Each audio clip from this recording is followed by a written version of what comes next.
നമസ്കാരം എല്ലാ മാന്യ പ്രേക്ഷകർക്കും എന്നെ ഇഷ്ടപ്പെടുന്നവർക്കും ഞാൻ ഇഷ്ടപ്പെടുന്നവർക്കും ജ്യോതിഷ വിശ്വാസികൾക്കും ഏഷ്യ ലൈവ് ചാനലിലേക്ക് നിസ്സീമമായ സുസ്വാഗതം. ഒരുപാട് ആൾക്കാർ വിളിച്ചു ചോദിക്കുന്ന ചോദ്യമാണ്, സാർ എൻ്റെ ഭർത്താവ് എന്നിൽ നിന്ന് നഷ്ടപ്പെട്ടു പോകുമോ? എന്തൊക്കെയോ പ്രശ്നങ്ങളുണ്ട്, എന്തൊക്കെയോ പുള്ളിക്ക് ഒളിച്ചുകളിയൊക്കെ ഉണ്ട്. എൻ്റെ ഭാര്യ എന്നിൽ നിന്ന് നഷ്ടപ്പെട്ടു പോകുമോ? അതുപോലെ അധികാരം, എന്നിലുള്ള അധികാരം നഷ്ടപ്പെട്ടു പോകുമോ? എൻ്റെ ജോലി നഷ്ടപ്പെട്ടു പോകുമോ? ഗൾഫിലൊക്കെയാണ് ഒരുപാട് ആൾക്കാർ വിളിച്ചു ചോദിക്കുന്നതാണ്. അപ്പൊ പിരിഞ്ഞു നിൽക്കുന്നവരെ നമുക്കൊന്നിപ്പിക്കാൻ ഏറ്റവും ഉത്തമമായിട്ടുള്ള നല്ലൊരു കർമ്മമാണ് വനദുർഗ പൂജ. ഏറ്റവും ശക്തിമത്തായിട്ടുള്ള ഒരു പൂജയാണ് വനദുർഗ പൂജ എന്ന് പറയുന്നത്. അതിഗംഭീരമായിട്ടുള്ള, ആർക്കും ഒരു ദോഷവും ഇല്ലാത്തതും സാത്വികമായിട്ടുള്ള, എപ്പോഴും ഞാൻ പറയുന്നത് സാത്വിക കർമ്മങ്ങളാണ് ചെയ്യേണ്ടത്. സാത്വികമായിട്ടുള്ള കർമ്മങ്ങൾ ചെയ്തു കഴിഞ്ഞാൽ, വനദുർഗ പൂജ നടത്തിക്കഴിഞ്ഞാൽ തൊഴിൽ സംബന്ധമായിട്ട് സ്ഥിരമായിട്ട് തൊഴിൽ നിലനിൽക്കാനും, ഒരു പൂജയ്ക്കും സ്ഥിരത ആയിട്ട് ഒരിടത്ത് നിർത്താൻ പറ്റില്ല. ഇപ്പൊ ആൾക്കാരുടെയൊക്കെ വിചാരം ഒരു പൂജ കഴിച്ചു കഴിഞ്ഞാൽ പിന്നെ 50 വർഷം കഴിഞ്ഞൊരു പൂജ കഴിച്ചാൽ മതി. അങ്ങനെയൊന്നും നടക്കില്ല. നമ്മൾ ഡോക്ടറെ അടുക്ക പോയിട്ട് നമ്മൾ പറയുകയാണ്, എനിക്ക് പനിയാണ്, എൻ്റെ ജീവിതകാലം മൊത്തവും പനി വരാതിരിക്കാൻ ഒരു ഗുളിക തരാനോ ചോദിച്ചു കഴിഞ്ഞാൽ നടക്കുന്ന കാര്യമല്ല. ഒരു പൂജ കഴിച്ചിട്ട് ജീവിതകാലം മൊത്തം എൻ്റെ ശത്രുക്കൾ മാറണമെന്ന് പറഞ്ഞാൽ നടക്കുന്ന കാര്യമല്ല. ഒരു ഗുരുവായൂർ അമ്പലത്തിൽ പോയിട്ട് എല്ലാ കാര്യങ്ങളും സാധിക്കണേ ഒരു വട്ടേ ഞാൻ വരുവുള്ളൂ എന്ന് പറഞ്ഞിട്ട് കാര്യമില്ല. നിത്യേന നമ്മള് സാധന ചെയ്യണം. എങ്കിൽ മാത്രമേ നമുക്ക് പ്രയോജനം ഉണ്ടാകത്തുള്ളൂ. എങ്കിൽ പിന്നെ ഒരു വട്ടം ആഹാരം കഴിച്ചാൽ പോരെ? ഈ ഒരു ആഹാരം കൊണ്ട് 56 വയസ്സ് വരെ ഞാൻ ജീവിച്ചിരിക്കണേ ഭഗവാനെ എന്ന് പറഞ്ഞാൽ നടക്കുക ഇല്ല.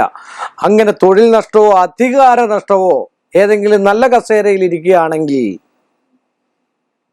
ആ അധികാരത്തിൽ നിന്ന് മാറിക്കിട്ടാനായിട്ട് പല രീതിയിലുള്ള, ഇന്നത്തെ കാലയളവനുസരിച്ചിട്ട് പല രീതിയിലുള്ള മാർഗങ്ങൾ പലരും സ്വീകരിച്ചെന്നിരിക്കുക. അത് ഉത്തമനായ ദൈവജ്ഞനെ കൊണ്ട് കവടി വെച്ച് നോക്കിച്ചിട്ട് തത്തുല്യമായിട്ടുള്ള, നമ്മുടെ നിഷ്കളങ്കമായിട്ടുള്ള മനസ്സുള്ള, അചഞ്ചലമായിട്ടുള്ള ഭക്തി കൊണ്ട് പൂജാതി കർമ്മങ്ങളും ദേവാലയ കർമ്മങ്ങളും ചെയ്തു കണ്ടു കഴിഞ്ഞാൽ അത് നമുക്ക് തിരികെ ലഭിക്കാൻ ഏറ്റവും അത്യുത്തമമാണ്. സംശയമില്ലാത്ത കാര്യമാണ്. വനദുർഗ പൂജ എന്ന് പറഞ്ഞാൽ ഏറ്റവും അത്യുത്തമമായിട്ടുള്ള ഒരു പൂജയാണ്.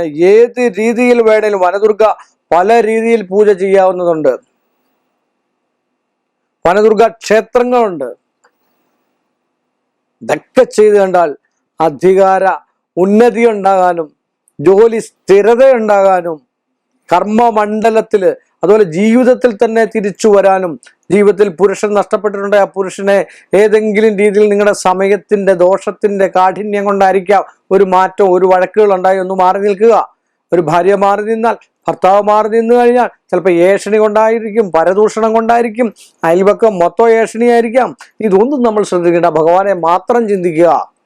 നിങ്ങളുടെ കാര്യങ്ങൾ മാത്രം ചെയ്ത് കണ്ട് വനദുർഗയെ പൂജിച്ചു കഴിഞ്ഞാൽ സൽബുദ്ധിയുള്ള എല്ലാ ആൾക്കാർക്കും അതുപോലെ തന്നെ നിങ്ങൾക്ക് ജീവിക്കാം, നന്മയോടുകൂടി ജീവിക്കാം.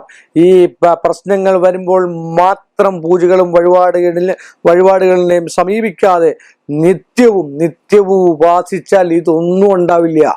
അതാണ് ഏറ്റവും വലിയ ബലം, അതാണ് ഏറ്റവും വലിയ ഈശ്വരാധീനം. നിത്യവും ഉപാസിക്കുക, നിത്യവും ഈശ്വരൻ എന്നുള്ളൊരു ചൈതന്യം ഉണ്ടെന്ന് നമ്മൾ വിശ്വസിക്കുക. നമ്മുടെയൊക്കെ അച്ഛൻ ഇന്ന ആളാന്ന് പറയുന്നത് നമ്മൾ വിശ്വസിക്കുന്നില്ലേ? വല്യച്ഛൻ ഇന്നാന്ന് പറയുന്നു, വിശ്വസിക്കുന്നില്ലേ? അതിൻ്റെ അച്ഛൻ ഇന്നാന്ന് പറയുന്നു. എന്നൊരു 10 തലമുറയ്ക്ക് മുമ്പുള്ള നമ്മുടെ വല്യച്ഛനെ ഏതാന്ന് ചോദിച്ചാൽ നമുക്കറിയില്ല. എന്നിട്ടും നമ്മൾ പാരമ്പര്യമാണെന്ന് വിശ്വസിക്കുന്നില്ലേ? ആ ഒരു വിശ്വാസത്തോടു കൂടി ഈ പൂജ ചെയ്യൂ, നിങ്ങളുടെ കാര്യം സാധിച്ചിരിക്കും സുനിശ്ചയമാന്ന് പറഞ്ഞുകൊണ്ട് ഈ എളിയ മനുഷ്യന്റെ ഈ ചെറിയ എപ്പിസോഡ് ഇവിടെ അവസാനിപ്പിക്കുന്നു. വീണ്ടും നമ്മൾ തമ്മിൽ കാണുന്നവരെ എല്ലാ മാന്യ പ്രേക്ഷകർക്കും എൻ്റെ നിസ്സീമമായ നന്ദിയും ശ്രേഷ്ഠമായ ഭഗവാന്റെ കടപ്പാടും.